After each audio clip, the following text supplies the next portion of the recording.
Esto es La Opinión Hoy. ¿Qué tal? ¿Cómo están? Estamos listos para comentar la actividad de los deportes en el fin de semana. Saludo a mi compañero y amigo Ricardo López Juárez. Ricardo, ¿cómo estás? Bien, Enrique, sé que fue tu cumpleaños recientemente, así que te mando un abrazo. Ojalá que te hayas pasado muy bien. Y a la gente que nos acompaña como cada semana, un abrazo, deseándoles que tengan la mejor de las semanas que está comenzando. Gracias, Ricardo. El tuyo también está por estas fechas, así es que estamos contentos ambos, celebrando un año más de vida y un Yo ya año no más. cumplo años, Enrique, yo ya me los quito. Lo lamento. Muy bien, muy bien. Ricardo, tenemos algunas cosas que comentar. Me gustaría comenzar con el béisbol porque se despidió un grande del béisbol, el gran Tommy John, pitcher que jugó en Dodgers de Los Ángeles, en los Yankees de Nueva York, pero cuyo legado va mucho más allá del diamante. Sí, el béisbol está de luto justamente por la muerte de Tommy John el domingo, Enrique. Este fue un pitcher eterno. O sea, él estuvo en las ligas mayores un cuarto de siglo y vistió algunos de los uniformes más ilustres de la pelota, ¿no? Los Dodgers, los Yankees, los White Sox, etcétera. Ganó casi 300 partidos, un pitcher zurdo. La verdad es que fue un referente, sobre todo por su longevidad. Pero eso es lo interesante de Tommy John y la razón por la que estamos hablando de él. Esa longevidad, esa producción como lanzador no hubiera sido posible sin lo que realmente dejó como legado él, que fue la operación o la cirugía que lleva su nombre y que mucha gente seguramente ha escuchado, ¿no? La operación Tommy John aquí, la operación Tommy John allá, un pitcher aquí, que Shohei Ohtani, que tantos lanzadores y otros atletas que han sido sometidos a esta operación Tommy John. Resulta que a mediados de los años 70, cuando él ya había tenido una carrera pues más o menos sólida de más de una década en el béisbol, se lastima el ligamento del codo izquierdo. Y este es el ligamento que va con el cúbito. Es un ligamento crucial en la mecánica del brazo. Entonces, su carrera se ve pues básicamente terminada, encara el final de su carrera, Enrique, pero en algún momento entra en contacto con un cirujano legendario, el doctor Frank Job, que por cierto es de aquí de Los Ángeles. Muchas veces yo por ahí manejo y paso por lo que era su clínica sobre la autopista 405 y hacen esta cirugía completamente innovadora en 1974. Le reconstruye el ligamento del codo, el doctor Frank Job, y la carrera de Tommy John no solamente no se acaba, sino que todavía lanza más años y gana más partidos después de la cirugía de lo que había cosechado antes de la misma.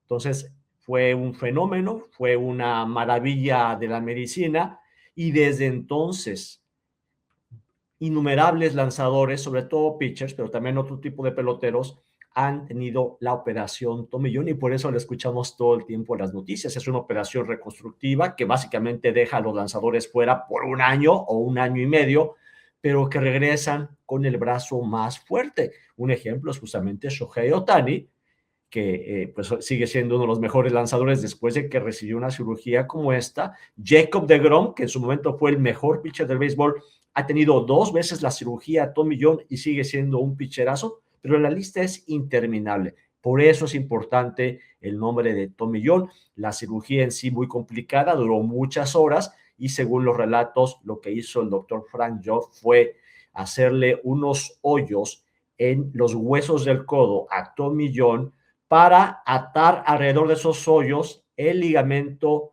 del cúbito y después volver a direccionar los nervios del brazo. Una cosa que suena verdaderamente fantástica, pero eso ocurrió hace medio siglo y hoy es más vigente que nunca. La tercera parte, Enrique, ese es el dato, la tercera parte de los pitchers de las ligas mayores han sido sometidos a la cirugía tomillón, lo cual es increíble y ese número ha crecido mucho en los últimos años.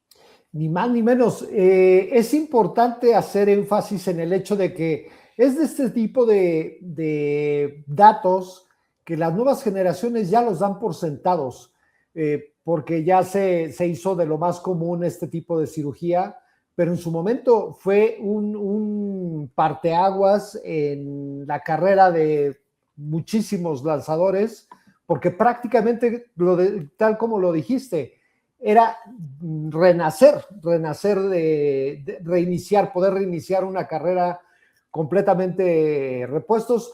Sí es una operación que a día de hoy de todas maneras es importante, normalmente es un tiempo de recuperación de entre 12, 18 meses, pero finalmente es una manera de poder continuar lanzando y en su momento pues definitivamente significó algo insólito para la medicina deportiva. Así es, Enrique. Este hombre, Frank Joff, él murió hace ya varios años, en 2014. Fue mucho tiempo el cirujano de los Dodgers de Los Ángeles y digamos que después ha habido otros cirujanos que se han asociado con los Dodgers o con los Rams. El doctor Neil Atrach, que es como el heredero de las glorias de Frank Joff, es el cirujano número uno de ese tipo, no solamente en equipos de Los Ángeles, sino también en la NFL y otras ligas deportivas. Pero todo empezó con Frank Joff y con Tommy John, quien por cierto, Tommy John tuvo unos números increíbles, 288 juegos ganados, un récord o un promedio de carreras limpias de 3.34, que para hacer una carrera tan larga pues es bueno. Tuvo 760 partidos como lanzador, ponchó a 1,245 bateadores y como dije, su carrera fue muy larga, 26 temporadas, 4 veces fue al Juego de Estrellas. Lamentablemente falleció a los 83 años ese domingo. Ya había él anunciado en días recientes pues que estaba pues por fallecer, se despidió básicamente, así que el béisbol está de luto por la muerte de Tommy John. Pero sin ninguna duda estamos hablando de alguien que se queda para siempre ahí en la memoria de todos. Antes de abandonar el béisbol, Ricardo, el fin de semana tuvimos por ahí una actuación espectacular, insólita, de esas que se dan prácticamente una vez en la vida. Estoy hablando del dominicano Joshua Baez, quien se convirtió en el primer jugador en conectar 3 jonrones en sus primeros 3 turnos al bat. ¿De qué tamaño es esto, Ricardo? Pues esto, ¿qué tamaño es, Enrique? Este es el debut más grande, ese es el tamaño, el debut más grande de la historia. Nunca había pasado, nunca un novato en su primer día, imagínate, ¿no? Que llegan a la gran carpa, en ese caso Baez con los Cardenales de San Luis, lo llaman de ligas menores, viaja directo a Chicago, donde estaban jugando los Cardenales en contra de los Cachorros, los Cubs, en Wrigley Field. Lo ponen en la alineación, de hecho ni siquiera tenía la ropa, ¿no? Que era la suya, porque acaba de llegar, usó unos zapatos prestados de la talla que él usa, alguien le dio el cinturón rojo que tenía que vestir, porque él no tenía cosas propias. Él ya aterrizó, le dijeron, ¿vas a jugar? Bueno, pues ya unifórmate. Sale al diamante. Básicamente, ¿no? Lo mandan al campo, en el primer lanzamiento que le realizan, ¡pum! Un bombazo que todavía no cae, ¿no? Un cañonazo impresionante, porque ese hombre es muy fuerte. Su segundo turno al bat, otro jonrón.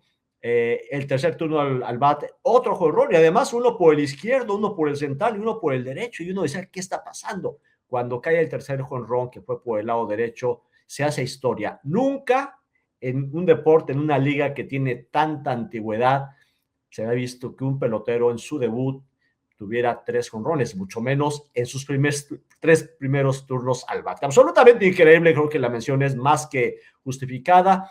Joshua Baez tiene 23 años, él nació en Boston, hijo de dominicanos, vivió los primeros años de su vida en República Dominicana, algo que es muy común, ¿no? Nace en Estados Unidos, después van unos años a su tierra, a la tierra de sus familiares, regresa ya para estudiar en los Estados Unidos, y él pues después juega bien al béisbol, empieza su carrera profesional y ahora con la organización de los Cardenales da un palo, ahora sí que da un palo fuerte Joshua Baez, que además a mí me hace recordar mucho a uno de los más grandes dominicanos de las ligas mayores, Albert Pujols. Albert Pujols, el mismo porte, la misma corpulencia, es un gigante, muy fuerte Báez, y con la misma franquicia de los Cardenales, que es con la que Pujols realmente hizo historia, un miembro de Cooperstown. Así que felicidades para Joshua Báez, ojo con él, porque con ese debut solo podemos esperarnos una carrera espectacular. Vamos a ver qué sucede, no lo sometamos a ese nivel de presión, porque definitivamente lo que hizo fue histórico. Vamos a ver si es capaz de, ahora, después de haber pateado la puerta y entrado así completamente desplegado, es capaz de mantener una carrera acorde a este nivel de estreno en las ligas mayores, ¿no? Yo diría que cualquier jugador que debuta con 3 jonrones es porque ya viene con la estrella, Enrique. No, eso no es casualidad, porque además lo ves y tú te das cuenta que este es un monstruo. O sea, es muy fuerte, tiene un poder brutal. Ese jonrón que te digo, 448 pies, si no me falla la memoria. Qué clase de bombazo, sin ningún problema por su debut. Ya después de la entrevista te das cuenta que no es un chico de muchas palabras, estaba muy emocionado y además tenía a unos 30 familiares que habían ido a su debut, como suele ser cuando debuta un joven en las ligas mayores, va mucha familia. Había 30 miembros de la familia Báez para verlo debutar en Wrigley Field y vaya que les dio un día inolvidable. Felicidades entonces a Joshua Báez. Vamos a ver, esperemos que sea una carrera muy fructífera la que lleve a cabo. Antes de despedir esta emisión, Ricardo, hay que dar cuenta un poquito de lo que sucedió en el Campeonato Mundial de Flag Football allá en Düsseldorf, Alemania, en donde se jugaban algunos de los lugares para este deporte que a partir de los Juegos Olímpicos del 28 ya es considerado como parte de las actividades oficiales. Y bueno, Estados Unidos finalmente consigue la clasificación, tanto por su condición de locales como por su participación en estos torneos. En la rama varonil se llevó la medalla de oro venciendo a Italia, que a su vez se queda con la plata. El marcador fue de 46-26. Y en el juego por el bronce, un duelo muy, muy cerrado, donde tuvieron que irse a tiempo extra.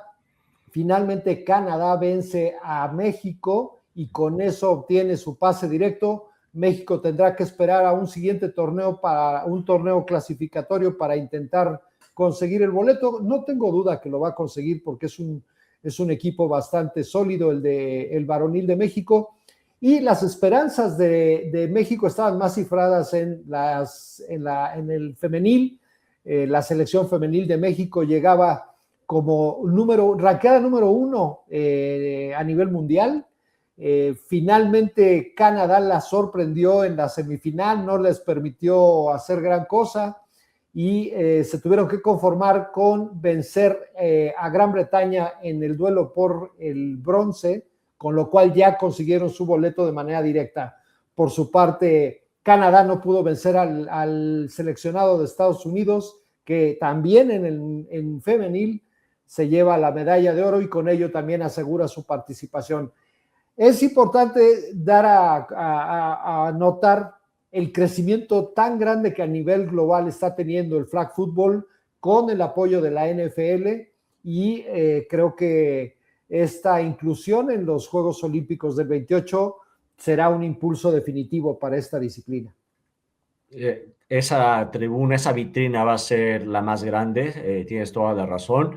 Me sorprende que Canadá de pronto ahora lo vemos y dice, caray, ya vemos que Canadá se convierte en una potencia, en un oponente de completo respeto. Sabemos que Estados Unidos es pues la mayor potencia de este deporte, es su deporte, y que México lo ha hecho muy bien, sobre todo en mujeres ya desde tiempo atrás. Pero bueno, está interesante el torneo olímpico. Va a ser el evento más importante de la joven historia de este deporte, que es el vehículo que, como has indicado, está usando la NFL para globalizar, porque ciertamente jugar fútbol americano es difícil, es un deporte complejo en todos los sentidos, en las reglas, en la preparación, en las instalaciones, en el equipamiento, los jugadores. No es fácil jugar fútbol americano, no cualquiera puede jugar fútbol americano, puede ser incluso peligroso, pero el flag football es más sencillo, no necesitas un casco, no necesitas protecciones, es mucho más fácil y más controlable porque es un campo más corto, pueden jugar hombres y mujeres, chicos y grandes. Entonces, por eso la NFL lo está impulsando. Ha hecho campañas la NFL donde aparecen incluso algunas de las figuras hispanas, incluyendo Diana Flores, fue la primera, ¿no? Diana Flores, la quarterback de la selección mexicana. Y justamente Roger Goodell estuvo ahí saludando a Diana y a otras de las figuras de la selección mexicana, felicitándolas por haber llegado al torneo olímpico.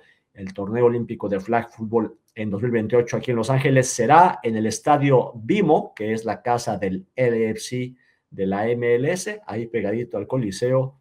Pues ahí será una gran celebración deportiva como en toda la ciudad, cada vez más cerca a los Olímpicos. Así que me subo a la felicitación para los equipos ya calificados, incluyendo la selección de mujeres de México. Particularmente porque va a ser un torneo que va a dar muchas emociones en virtud de la cercanía que hay en el nivel de los equipos. En esta edición pudimos ver el crecimiento de los equipos como Italia, como España, Gran Bretaña, y bueno, esa sorpresa que se llevó el equipo varonil de Estados Unidos, cuya única derrota vino a manos de American Samoa. Así es que realmente el nivel es muy parejo, muy homogéneo, y eso de alguna manera va a redundar en un torneo que seguramente estará lleno de emociones, así es que hay que tener mucho ojito con esa disciplina en los Olímpicos. Y me pregunto qué otro país latinoamericano va a empezar a crecer en el flag football. No es todavía un deporte con presencia en ciertas regiones del mundo, por ejemplo en Latinoamérica, abajo de México, pues, yo creo que Colombia puede ser un país fuerte, Puerto Rico, incluso también Venezuela. Y luego cuando llegue Argentina, pues aguas, los argentinos son muy buenos para ese tipo de deportes. Y lo mismo Casi los para europeos. todos. Y, sí, y Brasil, no sé. Entonces, bueno, esto va creciendo poco a poco. Ese deporte, la NFL espera que se convierta en global y los Olímpicos van a ser justamente el escaparate para dar un paso más. Sin ninguna duda. Ricardo, muchas gracias por estos minutos y pues estamos, por supuesto, dando seguimiento a toda la actividad deportiva a lo largo de la semana. Un abrazo, Enrique. Saludos para todos. Que tengan un excelente lunes. Eso fue todo por hoy. Mi nombre es Diana Gutiérrez Aguirre y esto fue La Opinión Hoy. Muchas gracias por habernos escuchado y acompañado en este día y recuerden darnos like, compartirnos, comentarnos y seguirnos la pista. Hasta la próxima.